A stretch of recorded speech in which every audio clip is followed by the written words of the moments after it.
During the 2024 Lok Sabha campaign, the BJP strategy was clear. Modi ki guarantee. Tall promises and claims were made to woo voters. In fact, Prime Minister Modi himself said this. अगले 125 दिन में क्या होगा?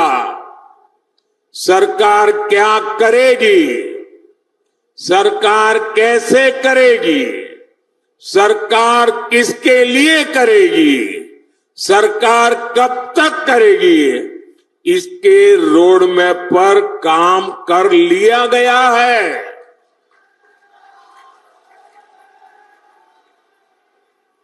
इसमें भी 25 दिन विशेष तौर पर युवाओं के लिए केंद्रित किए गए हैं। अगले 5 साल में कौन से बड़े निर्णय लेने हैं, इसकी भी रूपरेखा खींची जा चुकी है। अगले 25 साल के विजन पर भी हमारी सरकार तेजी से आगे बढ़ रही है। सरकार बनने के बाद पहले 100 दिन में क्या काम करना है, कौन से फैसले लेने हैं,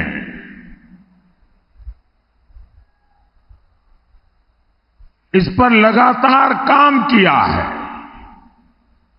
ऐसा नहीं कि अब सरकार बन गई, चलो मालाएं पहनते घूमते फिरेंगे। आज जितनी मेहनत करता हूं, उतनी ही मेहनत 4 जून के बाद भी जारी रहेगी। Prime Minister Narendra Modi reiterated a similar stance in several interviews he gave to the media at the time. He said a roadmap for the first 100 to 125 days of the new government was ready or in the making. Some reports say even before voting started, 50 to 70 important goals and recommendations were in the works to sort of signal the intent of the new government. But there was no clarity on the details of the blueprint. Many pointed that the guarantee and roadmap plans stemmed from the confidence of Prime Minister Modi at the time. Confidence of coming back to power and, more importantly, with a thumping majority or 400 par. As things turned out, the BJP led by Narendra Modi lost its majority. It came down to 240 seats from 303, and Narendra Modi became the head of a coalition government, a one-of-a-kind scenario for him. So where does this leave the 100-day roadmap? Hello and welcome, I am Shubham Chauhan. Let's get started. On 9 June, Narendra Modi took oath as the Prime Minister of India, 5 days after the Lok Sabha election results were out. With the support of allies, the NDA, which is the National Democratic Alliance, is at 294 seats.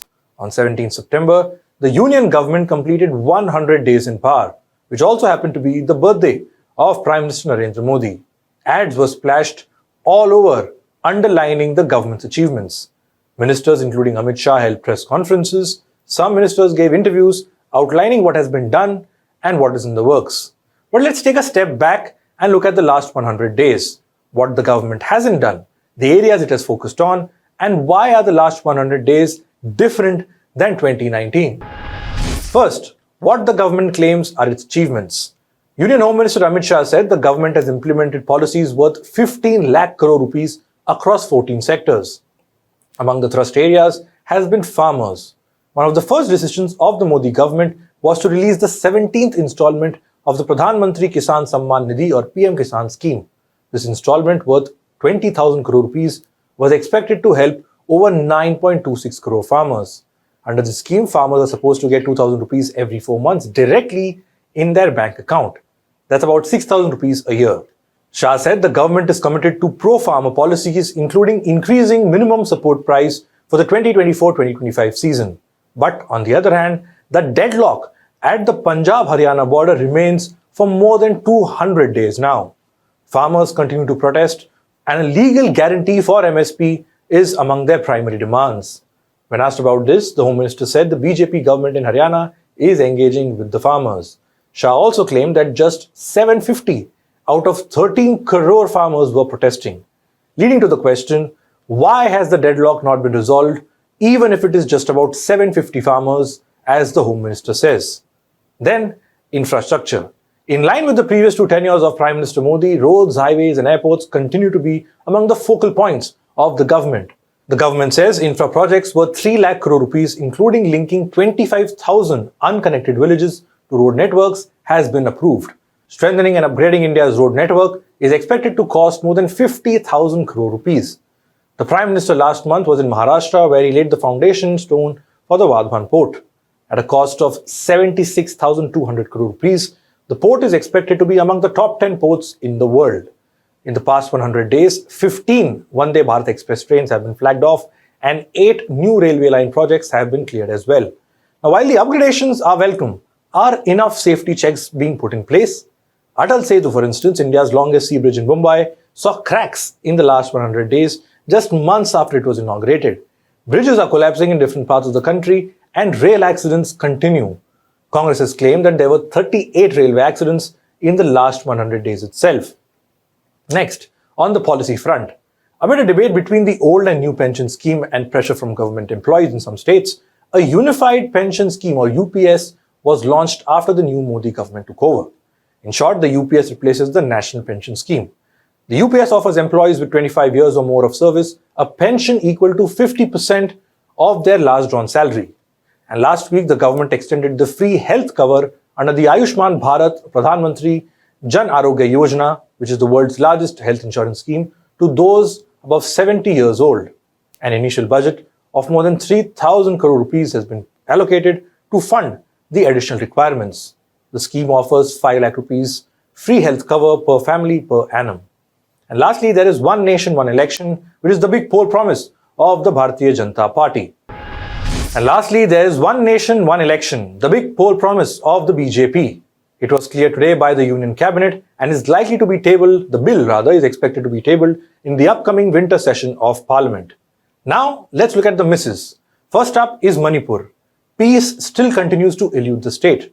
This BJP-ruled state in the northeast has been riddled with ethnic violence since May 2023. More than 225 people have been killed and about 60,000 have been displaced since tensions erupted. The Chief Minister, N. Biren Singh, continues to remain in office despite mounting criticism. And the Prime Minister of India, Narendra Modi, is yet to make a visit to the state. When a reporter asked Home Minister Amit Shah about this yesterday, this is how he responded.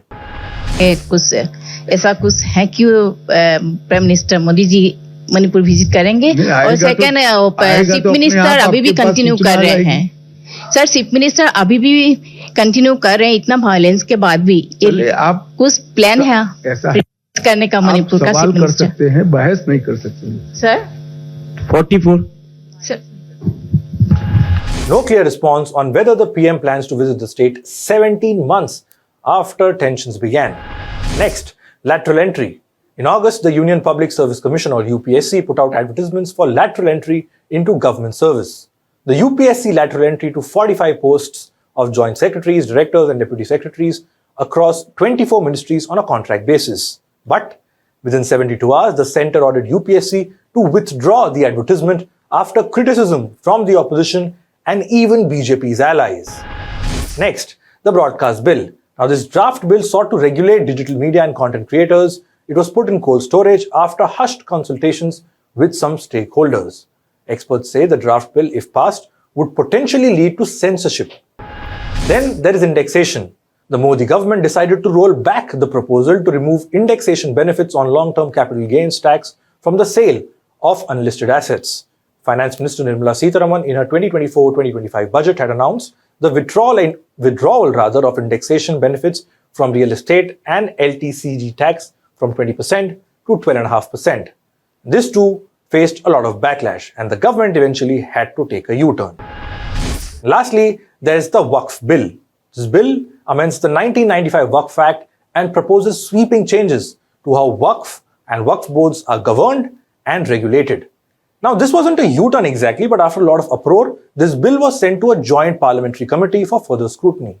But what makes this significant is that bills under the Modi regime have rarely been referred to a JPC.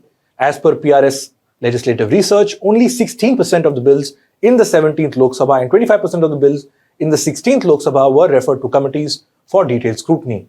For the two UPA governments between 2014, this number was higher at 60% and 71% respectively. Which brings us to the last point.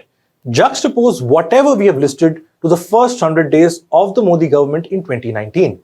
The BJP had a thumping majority of its own with 303 seats. Then Article 370 was abrogated, the anti-terror law, under which people like journalist Siddiqui Kappan and Umar Khalid were later arrested, was made more stringent, and triple talaq was abolished. Big ticket reforms and promises implemented or even bulldozed instantly. That picture is not quite the same now. The Modi government after 4 June 2024 has been seen by many as a semblance of normalcy as far as checks and balances are concerned. Where the opposition has a voice, the ruling party's allies have a voice. So, when they have a problem with a legislation or policy, their dissent counts. And it is those checks and balances which will be key as the government continues its tenure. That's all we have for this report. Thanks for watching. Stay ahead with our cutting-edge news app. Instantly access the latest shorts in just 1 minute and breaking news in just 50 words. Download now for a smarter, faster news experience.